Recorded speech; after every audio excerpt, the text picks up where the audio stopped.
En una conversación, cuenta la tradición, una conversación entre el filósofo y teólogo escolástico Tomás de Aquino con el Papa, en el que el Papa le dijo a Tomás: mira, Tomás, la iglesia del día de hoy no tiene necesidad de decir no tengo oro ni plata. A lo que Tomás respondió: es cierto, pero tampoco puede decir en el nombre de Jesús, levántate y anda. Probablemente recuerdas esta historia a la que hacen alusión Tomás de Aquino y el Papa, porque hay una historia en Hechos donde van hacia el templo los discípulos y Pedro se encuentra a una persona que no puede caminar, que está mendigando, y Pedro le dice: no tengo oro, no tengo plata que darte, pero tengo una cosa: en el nombre de Jesús, levántate y anda. Así que lo que Tomás de Aquino estaba criticando era el hecho de que esta iglesia institucionalizada en la Edad Media había logrado estatus, había logrado riqueza, pero en cierta manera había perdido la capacidad de impactar al mundo alrededor. Ahora, por favor, no me malentiendas. La Edad Media fue un tiempo donde hubo muchos cristianos que amaron al Señor. Fue un tiempo donde la visión cristiana de la vida era dominante. Pero es cierto que la iglesia institucionalizada en ese momento había perdido en cierta capacidad, en cierta medida, el ser sal y luz del mundo, porque había quitado sus ojos de lo que Jesús había enseñado acerca de qué es un discípulo: aquel que toma su cruz, muere a sí mismo y me sigue. Pero sabes, no somos muy diferentes el día de hoy. Muchas veces como cristianos podríamos estar teniendo nuestra propia versión de lo que es la vida cristiana. Incluso podríamos estar cristianizando algunos de los valores del mundo e incluyéndonos en nuestra manera de ver la vida, valores que no pertenecen al reino de Dios, como los que hoy veremos que Jesús confrontó en sus discípulos una vez más. Hoy vamos a terminar el capítulo 20 y vamos a ver cómo Jesús anuncia por tercera vez su muerte y su resurrección, añadiendo un par de cosas. Pero de hecho, durante el capítulo 16 al capítulo 20, 3 veces Jesús anuncia su muerte y su resurrección. Y nos da un marco en el cual el enfoque de estos capítulos consiste en revelar quién es Jesús. ¿Qué significa que Jesús es el Mesías? Él vino, sí, como el rey a reinar, pero la manera en la que establecerá su reino será dando su vida en rescate por muchos. Y sus súbditos, los súbditos de este reino, del rey sufriente, también deben tomar una actitud de servicio, de hacer a un lado su orgullo y su derecho para servir a los demás. De hecho, hemos aprendido en estos capítulos que el reino de Dios, el reino de los cielos, en contraste con el mundo, es un reino caracterizado, sus súbditos, por la humildad, por el evitar hacer caer a los demás, por no menospreciar a los demás, por el perdón y la reconciliación como el valor central de este reino. Incluso vimos, como afirma el erudito Tim Mackie, en el reino de los cielos recibes honor cuando sirves a los demás. En lugar de vengarte, perdonas y haces bien a los que te hacen daño. Y recibes las verdaderas riquezas cuando en lugar de proteger lo que tienes, estás dispuesto a dar. La persona más importante en el reino de los cielos es el que reconoce su poca importancia. Es un reino con valores completamente opuestos a este mundo. El grande es el que sirve, el rico es el que da. La gratitud, el reconocer que no merezco nada y que soy receptor del favor y la bondad de Dios, es una característica importante de aquellos sirvientes del reino de Dios. Ahora Jesús, en esta tercera ocasión que anuncia su muerte, veremos a los discípulos una vez más mostrar que no han entendido mucho de lo que Jesús ha estado diciéndoles. Pero Jesús tiernamente les explica una vez más en qué consiste el reino. Y terminará el capítulo 20 con una sanidad de 2 hombres que no pueden ver, que reciben la vista y comienzan a seguir a Jesús. Y que se convierten en un símbolo de lo que significa convertirme en un discípulo de Jesucristo. ¿Por qué no ponemos este tiempo en manos del Señor? Oramos y le pedimos que una vez más Él confronte nuestras falsas ideas acerca de la vida cristiana y que nos permita poder conocerle más. ¿Te parece? Oramos. Señor, gracias por este tiempo que nos regalas para poder acercarnos a ti en oración, estudiar tu palabra y ser transformados por ella. Señor, abre nuestros ojos para poder conocer más de Jesús y más de tu palabra. Te lo pedimos, Señor, en el nombre de Jesús. Te pedimos esto. Amén. Acompáñame al capítulo 20, por favor. Vamos a retomar desde el verso 17.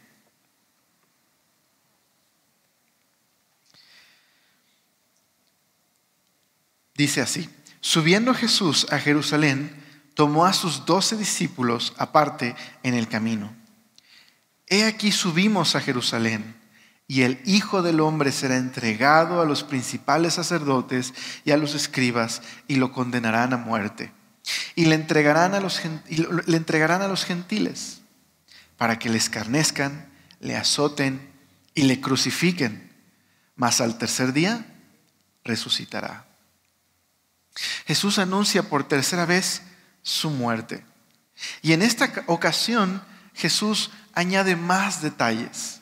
La primera vez que Jesús anunció su muerte ocurrió geográficamente en un lugar importante en la historia, en Cesarea de Filipos, en una encrucijada donde había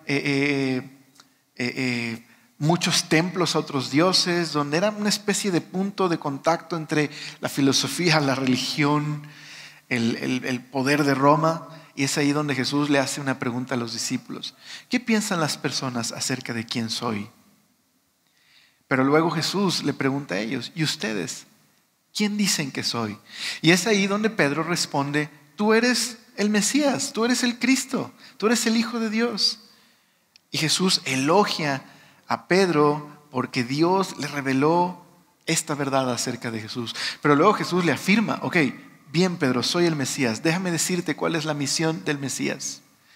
Voy a morir y voy a resucitar. Y es ahí donde los discípulos, así como la multitud que ha estado escuchando a Jesús, y peor aún los líderes, que no solamente no entienden, sino rechazan a Jesús. Los discípulos entran en shock. Y Pedro le dice a Jesús: no permitas que esto te suceda. La segunda ocasión donde Jesús habla de su muerte es en Galilea, y esta tercera ocasión es rumbo a Jerusalén. Jesús está iniciando una procesión, una marcha hacia su coronación. Pero paradójicamente Jesús será coronado en la cruz. Será revelado como el Mesías, como el siervo de Jehová, al morir en la cruz. De hecho, los detalles que nos da Jesús en esta tercera predicción de su muerte son: número 1, que será traicionado por los sacerdotes y los escribas.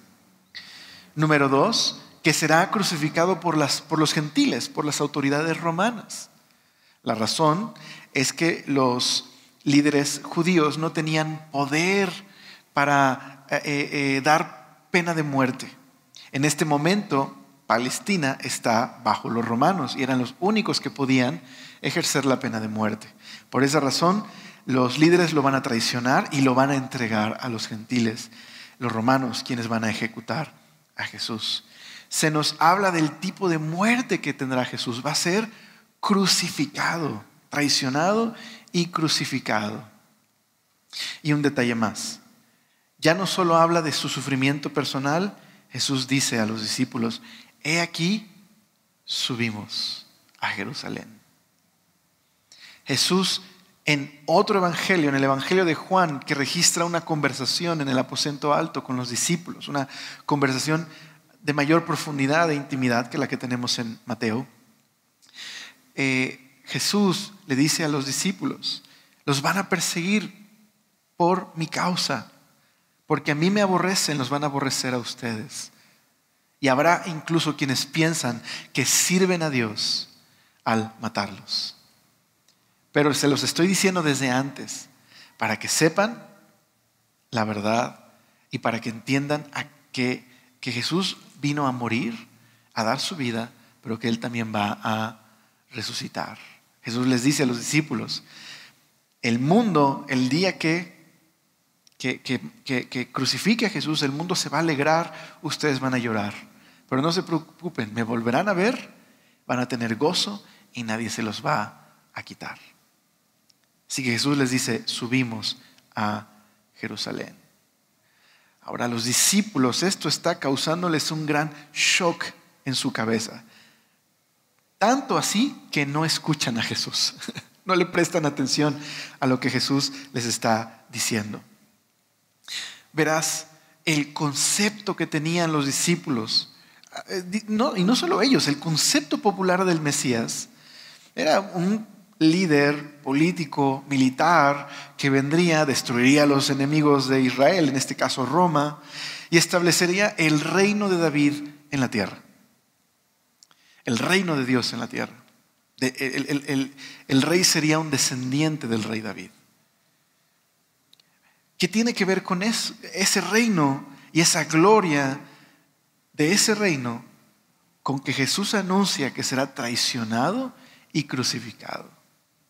Verás, lo terrible de la crucifixión no solo consistía en el hecho de que de por sí ya era una muerte horrenda, de mucho sufrimiento, porque los romanos se habían convertido expertos en hacer que el crucificado tuviera la mayor cantidad de dolor por el mayor tiempo posible.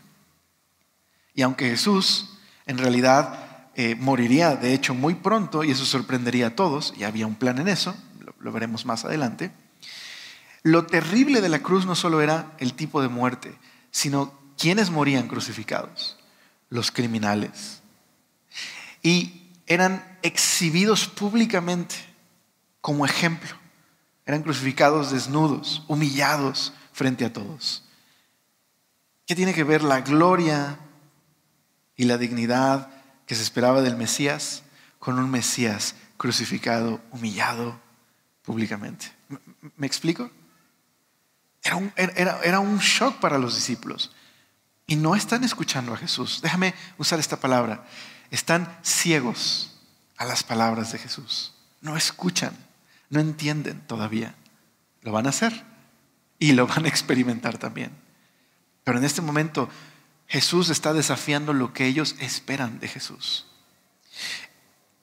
Y por eso, en el verso 20 es muy contrastante la petición que dos discípulos hacen, bueno, su mamá y ellos dos, hacen a Jesús después de escuchar a Jesús decir estas palabras. Mira el verso 20. Entonces se le acercó la madre de los hijos de Zebedeo con sus hijos, postrándose ante él y pidiéndole algo. Entonces llega Jacobo, Juan, llega su mamá, se arrodillan frente a Jesús y le hacen una petición. ¿Cuál? Él les dijo, verso 21, ¿qué queréis? Ella le dijo, ordena que en tu reino se sienten estos dos hijos míos, el uno a tu derecha y el otro a tu izquierda. Entonces Jesús respondiendo dijo, no sabéis lo que pedís. No sabes lo que pides. Y luego les pregunta, ¿podéis beber del vaso que yo he de beber y ser bautizados con el bautismo con que yo soy bautizado? Y ellos le dijeron, podemos. Él les dijo, a la verdad de mi vaso beberéis y con el bautismo con que yo soy bautizado seréis bautizados. Pero el sentaros a mi derecha y a mi izquierda no es mío darlo, sino aquellos para quienes está preparado por mi Padre. Cuando los 10 oyeron esto, se enojaron contra los dos hermanos. En el capítulo anterior, que está hilado a esta conversación, cuando el joven rico se va de haber tenido esta conversación con Jesús, se va porque tiene muchas posesiones y se entristece porque Jesús le dice: vende todo lo que tienes y entonces sígueme para que seas mi discípulo. Y Jesús dice: qué difícil va a ser para un rico entrar en el reino de los cielos. Y entonces Pedro en esa conversación le dice a Jesús: nosotros hemos dejado todo por seguirte. ¿Qué nos va a tocar? ¿Qué nos corresponde por haber dejado todo? Y Jesús le dice a los discípulos: es cierto, ustedes han dejado todo por seguirme. Y es verdad que cuando el Hijo del Hombre venga y establezca el reino de justicia y paz, ustedes van a reinar conmigo. Pero luego Jesús cuenta una parábola en la que Jesús nivela las expectativas de los discípulos y les enseña: en realidad, todo lo que ustedes reciban, lo reciben por gracia, no por recompensa. Porque el que quiere ser el primero, será último. Y los últimos serán primeros. Pero ni Pedro ni los discípulos prestaron mucha atención a esa parábola. Y no prestaron mucha atención a esta tercera vez que Jesús anuncia su muerte. Y lo vemos en la petición que hace Jacobo y Juan. ¿Qué están pidiendo? Bueno, probablemente por lo que Jesús dijo acerca de reinar con Él, es que están diciéndole: Señor. Bueno, de hecho, Mateo añade que es su mamá la que hace la petición. Marcos omite a la mamá de Juan y Jacobo. Y no sabemos por qué. Mateo lo agrega. Algunos comentaristas creen que se había desarrollado alguna tradición alrededor de la mamá de Juan y Jacobo y está tratando de aclarar su posición en la historia. Pero en realidad ignoramos por qué Mateo agrega. Quizás lo hace ver más ridícula la petición, ¿no? Que no solo viene Jacobo y Juan, sino incluso su mamá a pedir esto, ¿no? Diciéndole a Jesús: ordena esto. Pero en fin, ¿qué es lo que pide Jacobo y Juan?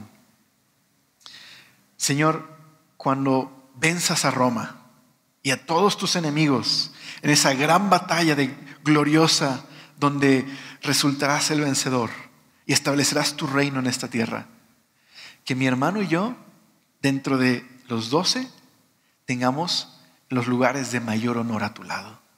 Estamos dispuestos a hacer lo que sea, Jesús. ¿Qué necesitamos hacer? Te ofrecemos nuestra lealtad. Estamos dispuestos a pagar el precio. Pero déjanos ser los que tengan la posición más alta en tu reino.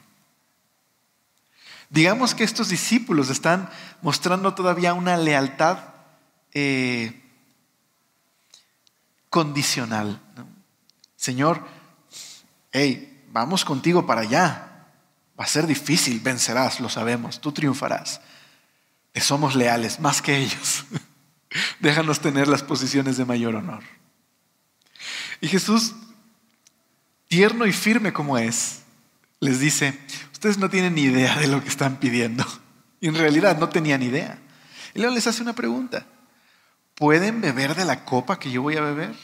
¿Y del bautismo con el que seré sumergido, en el que seré sumergido? Ellos dicen: sí. Ok, tienen razón, ustedes beberán mi copa también. Pero darles ese lugar no me corresponde, sino a mi Padre, sino al Padre, que es el que va a determinar esto. Dice ahí: para aquellos a quienes ha sido preparado.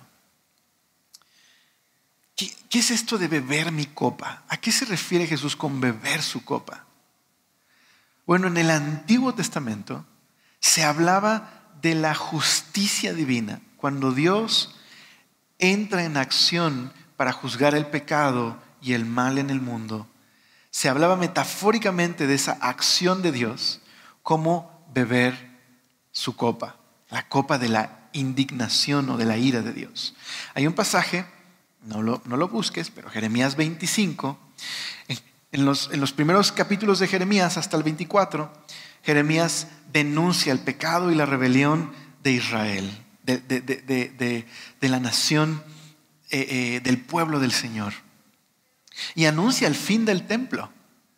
e incluso denuncia a las naciones injustas alrededor de Israel. Y en el capítulo 25 es este capítulo donde no hay vuelta atrás. Dios ha decidido llevar a Babilonia y usar a Babilonia como un instrumento para juzgar a las naciones, pero también a su pueblo, porque estaban llenos de corrupción e injusticia. Y ese capítulo describe ese acto de justicia como Dios dando de beber su copa, un símbolo de aturdimiento y ponerte en una situación de incapacidad. Dios iba a dar de beber a esas naciones y a su pueblo de esa copa. Jesús ahora está diciendo que Él ha de beber la copa. Y de hecho, más adelante, si recuerdas, en la oración en Getsemaní, la oración de Jesús es: Señor, si podría pasar de esta copa de mí, que así sea, pero que no se haga mi voluntad, sino lo que tú quieres. Así que la copa representa la justicia de Dios, su indignación contra el pecado y la maldad. Jesús ha de beber esa copa. Jacobo y Juan no han entendido la misión del Mesías. El Mesías, como dice el verso número 28, me voy a adelantar para leerlo, mira lo que dice ahí.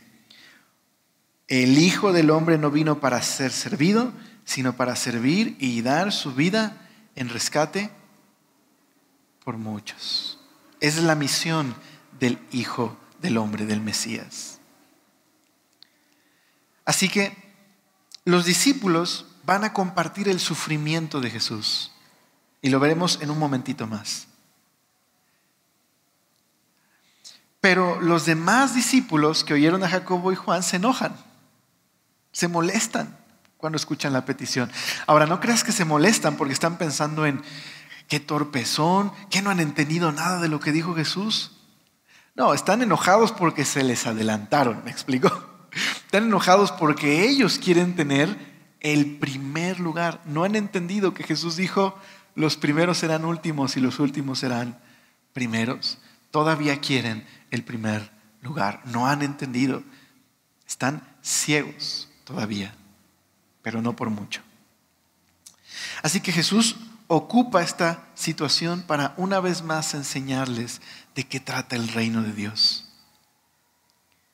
Ya que van a acompañar a Jesús a Jerusalén y más adelante ellos mismos van a ser quienes proclamarán el reino de Jesús, necesitan comprender esto.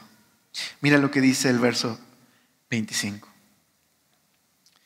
Entonces Jesús, llamándolos, dijo: ¿sabéis que los gobernantes de las naciones se enseñorean de ellas y los que son grandes ejercen sobre ellas potestad? Mas entre vosotros no será así, sino que el que quiera hacerse grande de entre vosotros será vuestro servidor, y el que quiere ser el primero entre vosotros será vuestro siervo. Como el Hijo del Hombre no vino para ser servido, sino para servir y dar su vida en rescate por muchos. Jesús les dice: entre ustedes va a ser diferente. El que quiere ser el más importante, el que quiere ser el líder, debe ser el sirviente de los demás. Y el que quiere ser el primero debería convertirse en un esclavo de otros. Porque ni siquiera el Hijo del Hombre vino a que le sirvan, sino a servir y dar su vida en rescate por otros. Entonces, ¿qué está diciendo Jesús? Sí pueden seguirme hacia Jerusalén, sí pueden seguirme a donde voy, pero ustedes están equivocados y creen que lo que me espera ya es grandeza y victoria en términos de imponerme sobre los demás. Jesús está diciendo: sí, venceré, pero no a través de la imposición, sino de la sumisión. ¿Me explico? A través de la sumisión, a través de dar su vida en rescate. Jesús triunfará y será coronado al ser crucificado. No es lo que ellos estaban esperando, ¿estás de acuerdo? No tiene que ver con sus planes de gloria y fama.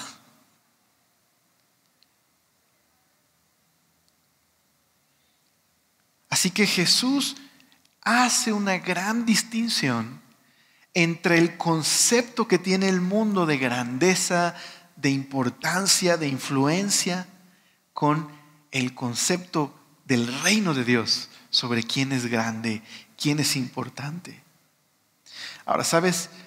Los discípulos han vivido bajo la opresión del Imperio Romano. Ellos saben lo que significa que vengan unos gandallas y establezcan quiénes son los grandes y los importantes al someter al pueblo de Dios bajo su estructura de poder.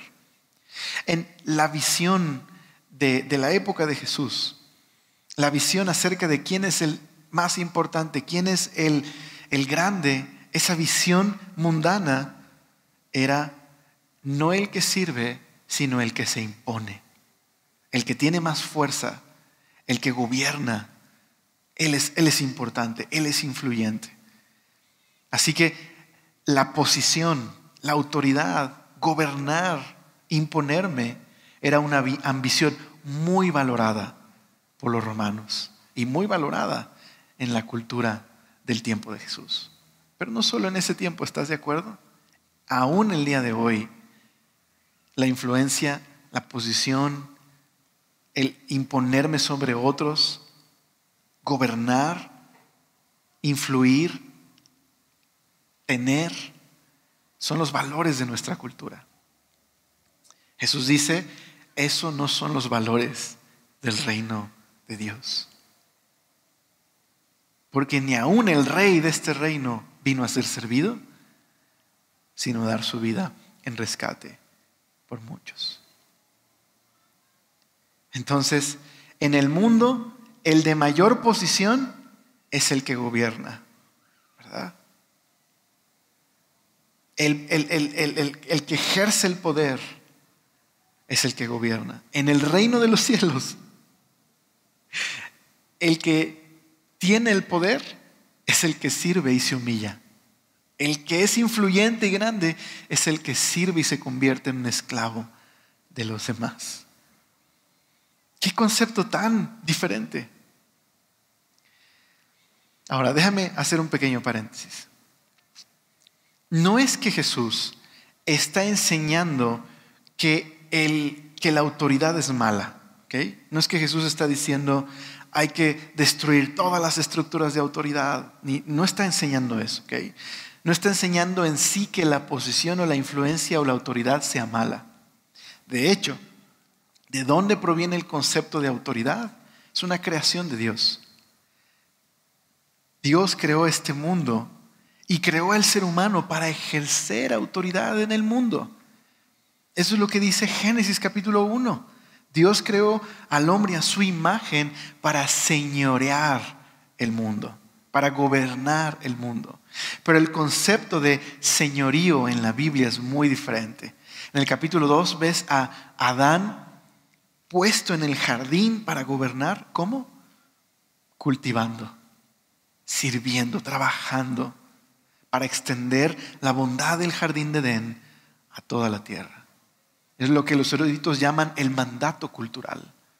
Es muy diferente a nuestro concepto actual de autoridad. Necesitamos autoridad. La autoridad es buena.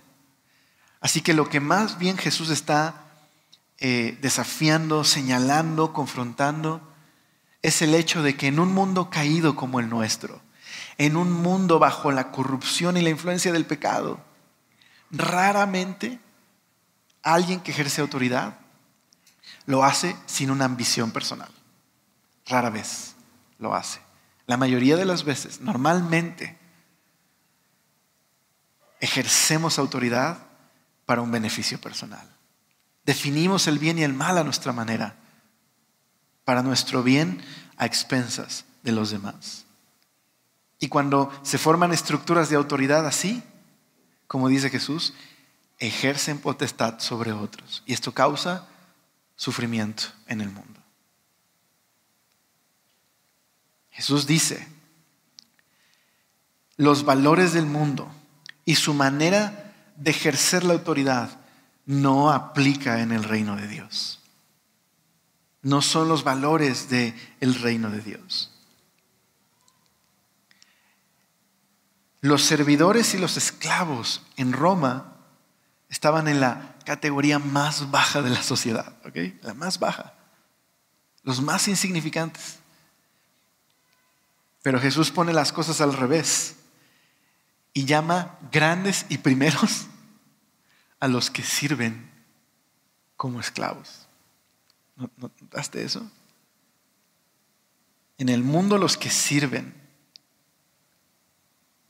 y especialmente en esta cultura, como en la época de Jesús, los esclavos eran los que estaban más abajo.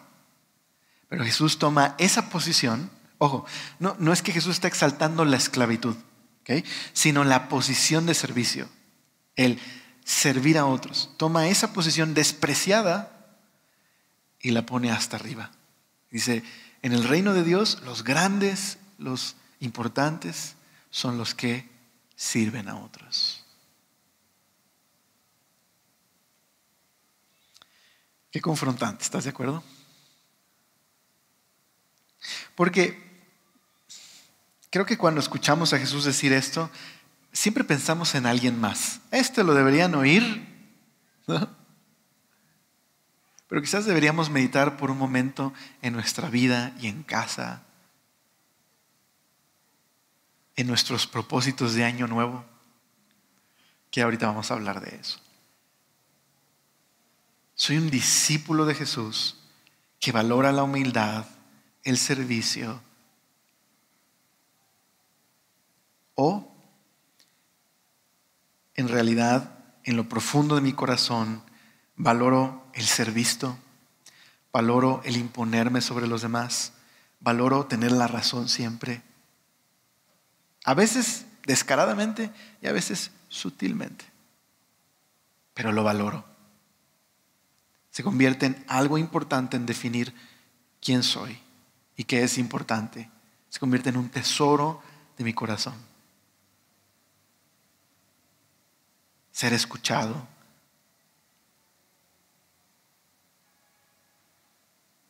Considerémoslo un minuto. Ay, me quedo callado un minuto así, no literal. No es cierto. ¿Sabes lo que quiero decir?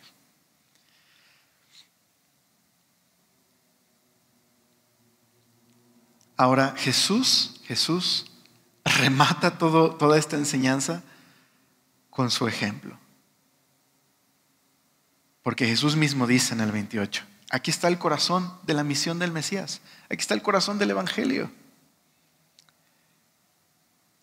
El Hijo del Hombre no vino para ser servido, sino para servir y dar su vida en rescate por muchos.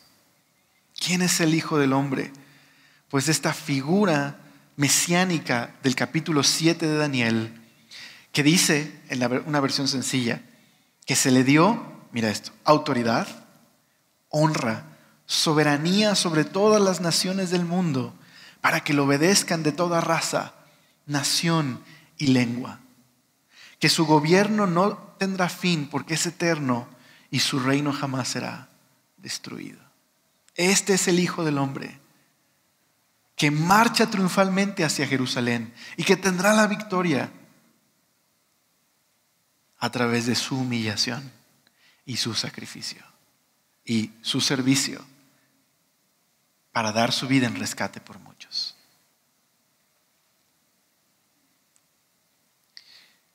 Te invito a que en casa, en algún momento del día de hoy, con tu familia o solito en casa, leas Isaías 53. Creo que ahí se resume las palabras de Jesús en este evangelio. Léelo en casa, léelo con detenimiento y pon atención a cómo se describe al Mesías como alguien que es quebrantado y exaltado, porque fue humillado. ¿Okay? Pero repásalo en casa. Entonces ahora Jesús en el verso 29 al 34 termina esta historia, cierra toda esta cuarta sección con una historia de dos hombres que eran marginados en aquella sociedad y que Jesús sana y que comienzan a seguir a Jesús. Y se convierte en una poderosa ilustración de lo que significa convertirnos en sus discípulos. Mira lo que dice el verso 29. Al salir de ellos de Jericó, no sé por qué dije eso, ni que fueran espíritus. Dice, al salir ellos de Jericó, le seguía una gran multitud. Y dos ciegos que estaban sentados junto al camino, cuando oyeron que Jesús pasaba, clamaron diciendo, Señor, Hijo de David, ten misericordia de nosotros. Y la gente les reprendió para que callasen. Pero ellos clamaban más, diciendo, Señor, Hijo de David, ten misericordia de nosotros.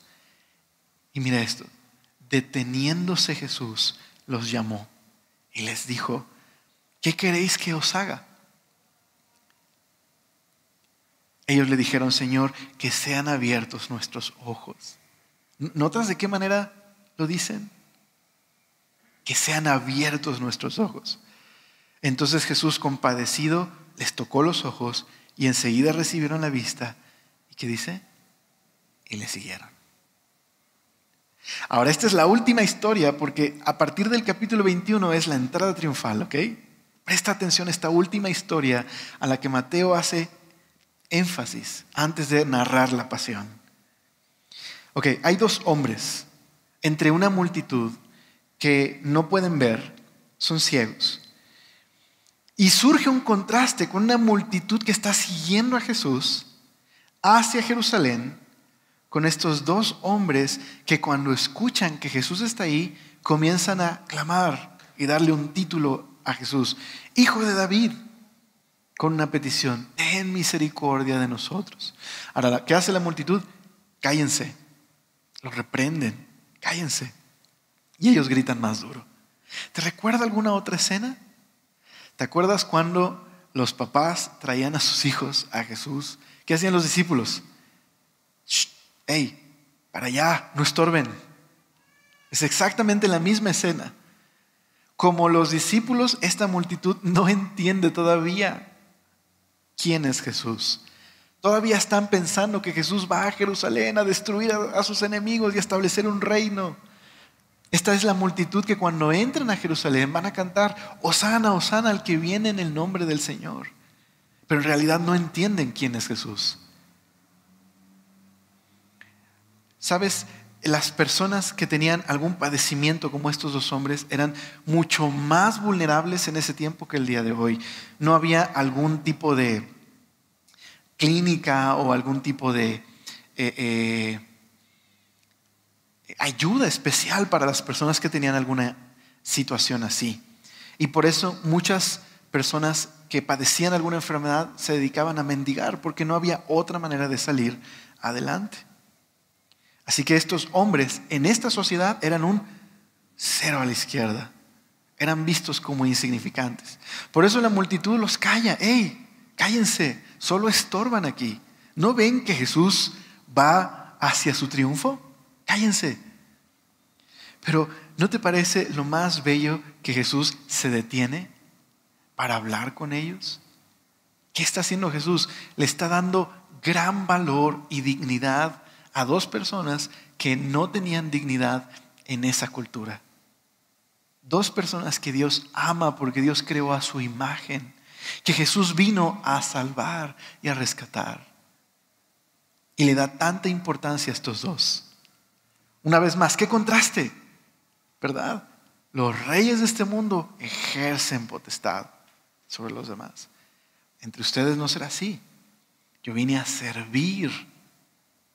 Incluso aquellos que son vulnerables y desprotegidos, como estos dos. Así que no hay nadie insignificante para el Señor, nadie. Ahora, ¿sabes qué es lo más sorprendente y paradójico? Que estos dos hombres que no pueden ver, uno de ellos en Marcos es Bartimeo, pueden entender más de quién es Jesús, pueden ver más claramente quién es Jesús que la multitud, los discípulos que han estado tiempo con el Señor. Y no digamos los líderes, que no solo no entienden, sino rechazan a Jesús y lo llaman mentiroso y lo llaman blasfemo. Y están tratando de impedir que la gente siga a Jesús. Pero estos dos hombres ven mucho más claramente quién es Jesús. Entonces, Jesús es el hijo de David, efectivamente. Él es el hijo de David. Él es aquel que Dios prometió que un hijo de David establecería el reino universal de paz y justicia en el mundo. Él es el Mesías. Pero cuando entró Jesús a Jerusalén, entró en un burrito. Cuando llegó Jesús a Jerusalén, no impuso su reino, sino más bien recibió la copa, el justo castigo por nuestros pecados y nuestra maldad. Así Jesús demostró que el verdadero poder del reino de Dios no está en los fuegos artificiales y la fuerza, la imposición. El poder del reino de Dios está en la humildad, en servir a los demás. Déjame cerrar el mensaje de hoy así. Esta sanidad de estos dos hombres termina la cuarta sección de Mateo. Lo que sigue es la pasión, la historia de la pasión del 21 al 28 y la resurrección. Pero esta sanidad se convierte en una ilustración de lo que significa seguir a Jesús. Los discípulos que no podían ver, cuando Jesús resucite, Dios va a abrir sus ojos para entender quién es Jesús. Y ellos mismos van a seguir al Señor e incluso ellos mismos van a sufrir por causa del reino de Dios. Sí, podrán beber la copa. Jacobo, de hecho, será el primer mártir bajo la mano de Herodes. Todos los discípulos prácticamente murieron bajo el martirio, excepto Juan, quien fue exiliado a la isla de Patmos. Sí, podrán participar del sufrimiento y Jesús va a abrir sus ojos y van a entender de qué se trata el reino de Dios. El propio Pedro más adelante va a escribir: humíllense bajo la mano poderosa de Dios, porque cuando fuere el tiempo, Él los exaltará. Porque Dios resiste al soberbio, pero exalta a los humildes. Pero ¿no se trata también de nuestra historia? ¿No es también nuestra historia? ¿No estábamos ciegos y perdidos? Y sin embargo Jesús abrió nuestros ojos y pudimos verle y comenzamos a seguirle y Él transformó nuestras vidas. Pero ¿sabes? Si hay algo que puede estorbarnos de ver a Jesús y de seguir a Jesús, es como los discípulos, tener una perspectiva equivocada del reino de Dios, anteponer la ambición personal, anteponer mi orgullo, mis deseos, mis derechos, mi felicidad personal a los valores de su reino. Corrie ten Boom, ella estuvo en un campo de concentración muchos años porque su papá era relojero y escondía judíos y otros que eran perseguidos por los nazis. En ese tiempo los escondían, los capturan, va a un centro un campo de concentración. Ella es cristiana y logró sobrevivir ese periodo y logró salir de esa situación y luego escribió su testimonio y es muy, muy conocida su historia. Ella dijo lo siguiente acerca de la vida cristiana: la importancia de una vida no es su duración, sino su donación. ¿Notaste? La importancia de una vida no es su duración, sino su donación. Sé que ha sido un año difícil, sé que viene el 2022 y no sé si sea el efecto pandemia, pero creo que si de por sí nuestra cultura acentúa los valores de la felicidad personal, de maximizar la felicidad y minimizar el dolor, Y no me malentiendas, no necesariamente con placer ilegítimo o pecaminoso. Pero mi meta es mi felicidad personal y minimizar y reducir el sufrimiento en lo más que pueda en mi vida. Lo tenemos como un valor central y lo expresamos muchas veces en nuestros deseos y propósitos. Tratamos de prolongar lo más que se pueda de nuestras vidas. Y cuando decimos que queremos que nuestra vida cuente para algo, regularmente estamos diciendo que queremos que las cosas nos traigan felicidad duradera, lo más que podamos disfrutar. Ahora, por favor, no me malentiendan. No estoy diciendo que ser un cristiano significa buscar el mayor sufrimiento posible, ¿ok? Aunque el sufrimiento puede ser parte de la vida cristiana. Y no estoy diciendo que está mal disfrutar la vida, disfrutar de viajar o tener una casa que el Señor te regale o decorarla. No estoy diciendo que está mal disfrutar tus cosas, ¿vale? No estoy diciendo que está mal que quieras que tu negocio crezca o emprender un nuevo negocio, o un nuevo trabajo, o estudiar una nueva carrera. No estoy diciendo que eso esté mal en sí. Lo que estoy tratando de decir es que en lugar de que su reino y una vida con Él sea lo más importante, regularmente en nuestra cultura cristiana evangélica del día de hoy, cristianizamos nuestras ambiciones personales, les ponemos una especie de máscara de piedad, ¿no? Si terminamos diciendo para la gloria de Dios, hermanito, como que es más cristiano, ¿no? Es este plan que tengo. Sí, planeo hacer esto, pero para la gloria de Dios, mi hermanito, ¿no? Como que si dices eso, es bien cristiano, ¿no? Ahora, por favor, no me malentiendas. Tampoco estoy diciendo que decir para la gloria de Dios está mal. ¿Sabes a lo que me refiero? ¿Vale? Entonces, no usamos el horóscopo chino porque somos cristianos, ¿me explico? Pero cristianizamos nuestros deseos. En este año nuevo, yo te propongo algo. ¿Por qué no pensamos más bien, no en tanto en qué podemos adquirir, tener, recibir, sino como discípulos? Si nuestro reto es reconocer a Jesús, su reino en nuestras vidas, y rogarle que nos permita este año ceder más, perder más, amar más, perdonar más, servir más. Déjame cerrar este mensaje así.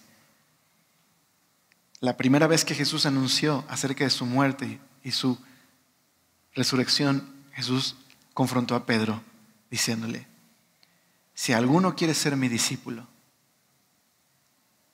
tome su cruz, niéguese a sí mismo y sígame. Porque el que quiere ganar su vida en este mundo la perderá, pero el que pierde su vida por causa de mí, la ganará. Meditemos esto este año, que ese sea nuestro verdadero propósito. Negarnos más a nosotros mismos. En el reino de Dios, perder es ganar. ¿Me explico? Dar lo que tengo es recibir verdadera riqueza. Humillarme. ¿A qué me refiero con humillarme? A no siempre tratar de tener la razón e imponerme sobre los demás.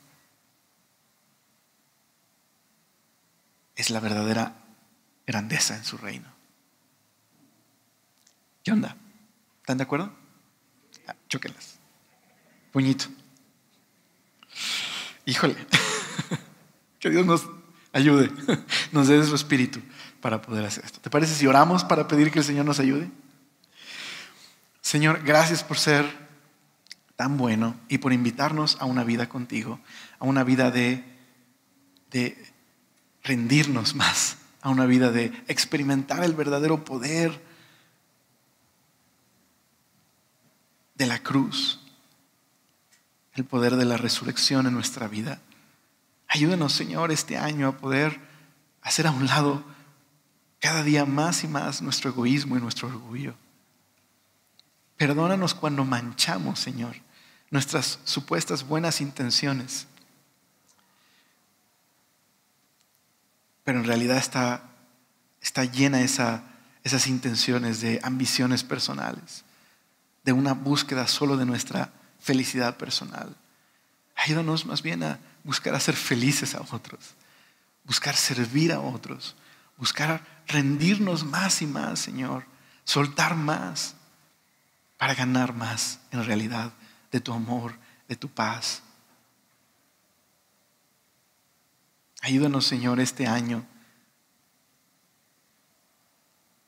no a acaparar, sino a ceder. Gracias porque sabemos que por medio de tu Espíritu es posible. Ayúdanos a reflejar los valores del reino que hemos recibido de manos de nuestro Salvador, para que el mundo pueda conocerte y pueda tener esperanza. Te lo pedimos, Señor, por favor.